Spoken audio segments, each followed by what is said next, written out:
Mclean District, the engineer. We're very fortunate in this part of the county. Our crime rate's pretty low, and it's been low. It hasn't been a large issue for us over the years. We've managed to keep it down.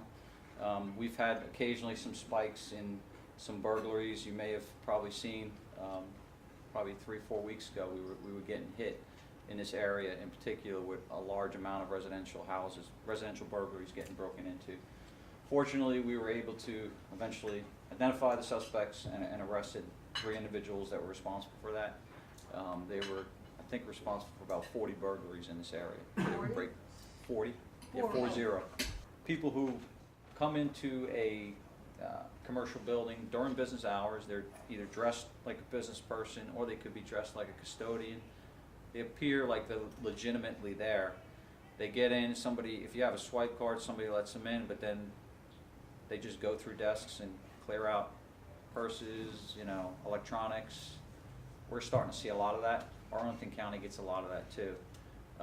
And with that type of, you know, building and a lot of these high-rise commercial buildings, we're anticipating that's going to be something we're going to have. And that's more of an educational from private sector, security, or just making your employees aware, your staff aware that, hey, lock up your belongings, don't leave stuff out in the open. Just because you're here in your office, you don't know who's coming and going in some of these places. So there's a lot of different threats out there nowadays, and I'm talking the terrorism side of things. We are constantly planning for active shooter events, IEDs. I mean, I'm personally concerned with mass transit coming in here. There's a lot of high-value soft targets in this particular area in the county, actually in the region, National Capital Region. One IED, you know, a Boston event or something, to me is, but we constantly train for that. So the threats have changed.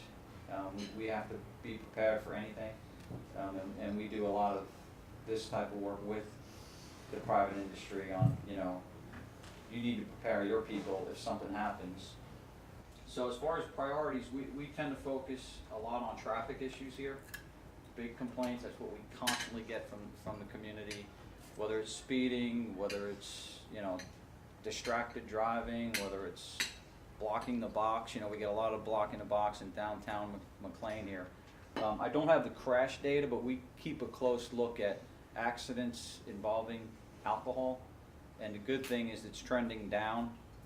So pedestrian safety, huge issue for us right now, and it's going to continue to be more of a demand with Tyson's development and the metro coming.